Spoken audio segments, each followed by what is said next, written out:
Hey guys, Justin here with JHart Modelworks.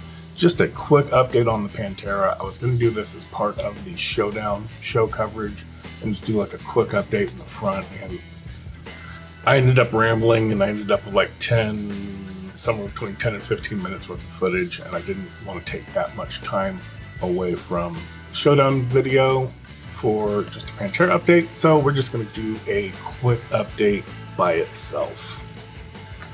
As you guys know from the last video, if you watched the last video, we had an incident where we had to strip the body, and because the clear coat just went bad,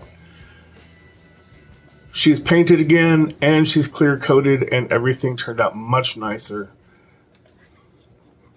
So this is where we're at. She has been polished out. She's been sanded.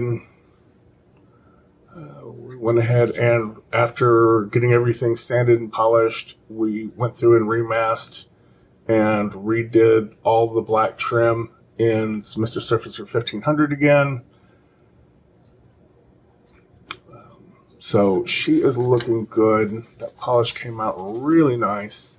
I did do the ceramic coating on her, so she is looking good. I did not want to wait on more clear coat from Gravity Spain.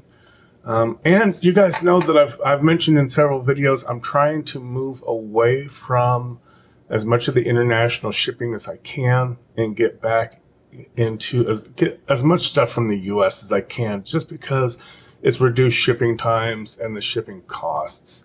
It's pretty freaking crazy on some of the shipping nowadays. So I went ahead and went with splash paints, and I am very happy with the outcome. Very happy. It went down much thinner than what I'm used to with the Gravity. It went down much thinner than the way it went down last time. Ooh, that last clear coat job was terrible. But everything went down nice and smooth. He does not, he sells a thinner, but you don't have to have the thinner. Just the clear and the activator are all you really need. He says if you want, you can add a little bit of thinner, or you can even use Mr. Leveling Thinner. And I did, after the first coat, I put the first coat down, and then I added just a little bit of Mr. Leveling Thinner, not much. And it came down really nice. There was very little dust in it. There were, no major goobers in it. There were a couple of significant spots that I did have to sand and polish out. But, I mean, as you can see, that's pretty nice right there. So that's done. Body is ready to go. There are some front turn signal markers here, which do not have covers on them. They don't have lenses. They're just not in the kit. The kit just wants you to paint the little things silver, and they should actually be orange. So I am 3D printing using I've 3D modeled up some nice rounded looking covers. We're going to see how those are going to print here soon. I'm just waiting on my resin to warm up because I accidentally left it out in the garage. So I'm going to 3D print some lens covers for it, get those painted up orange, and then that will be ready to go. And I think that's pretty much the last thing I'm waiting on. Unlike usual, where I do like a little bit here and a little bit there and a little bit here, like I do the engine in one section and the body, and there's an engine. I do the body in one section, do the chassis. I'm just my goal is to just have all the parts painted, prepped, ready to go, laid out, and I want to just kind of build this thing all at once. We're just about there. We're just about to have everything ready to go. If you guys remember, I'm going to go ahead and throw some screenshots up in here too. The glass on this kit was in really rough shape. There were some scratches, several scratches, a lot of small little pingy type damage here and there. It had the general overall haze to it, just kind of a scratched up, marred up surface, and it did not look good. We went through about 3 rounds of sanding. I went from micro mesh 4000 grit to 6000, 8000, and 12,000, and then polished it up with Tamiya's 3, 2, and 1 polishes. I wasn't quite happy, so I did it again. After the second time, it was really close, and I probably could have left it alone, but It nagged at me, so we went a third round of sanding and polishing, and that is where we are at. I mean, that is pretty much flawless. If you remember, there was a huge scratch all through the lower middle. There were some scratches up in the corners that were pretty bad, and it was just kind of overall hazy and gray. And I mean, we're talking,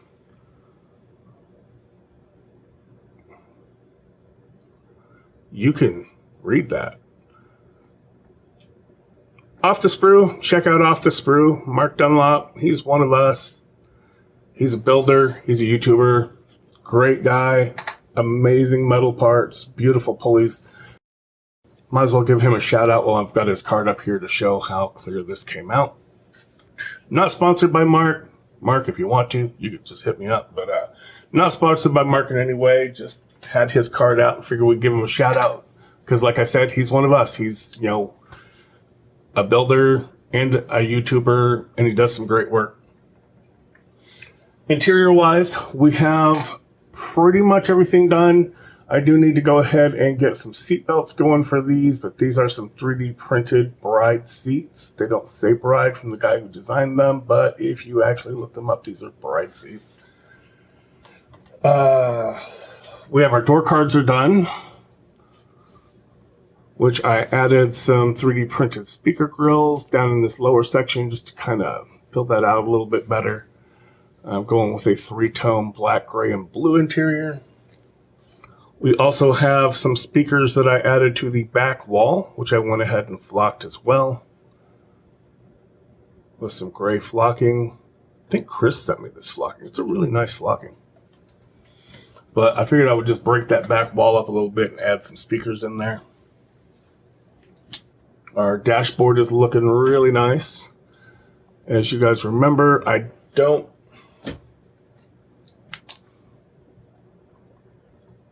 There we go. That works.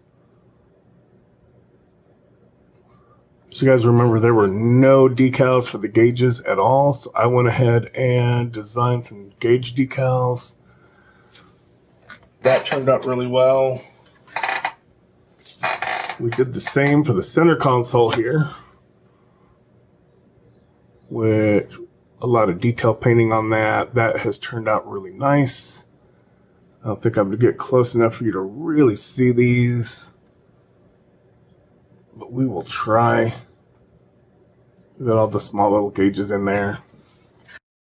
We have flocked our interior tub, and there is a shift gate in there, and I'm not real impressed with it. It's not all that accurate. So I went ahead and 3D modeled and printed out some Pantera shift gates that are the correct shift pattern. So we're just going to glue that down on top of there and glue the shifter in. Something else, the steering wheel came out quite nice. I'm very happy with the way that came out. Kind of did an anodized candy blue. I think that's actually Tamiya's cleared blue over, I want to say they're sparkling silver. But yeah, that came out pretty good. So yeah, that's just kind of some of the stuff that we've got going on. Like I said, everything is done just about, with the exception of some little things like, you know, adding some seat belts to the seats. Those lens covers for those front turn signals, because I feel they just need to be there, in my opinion. I could just paint those orange, but I don't. I want that extra little, bit in there. All right, so that's where we're at with the Pantera. I'm going to go ahead and wrap this video up. Thanks for hanging out with me, and I will catch you on the next one.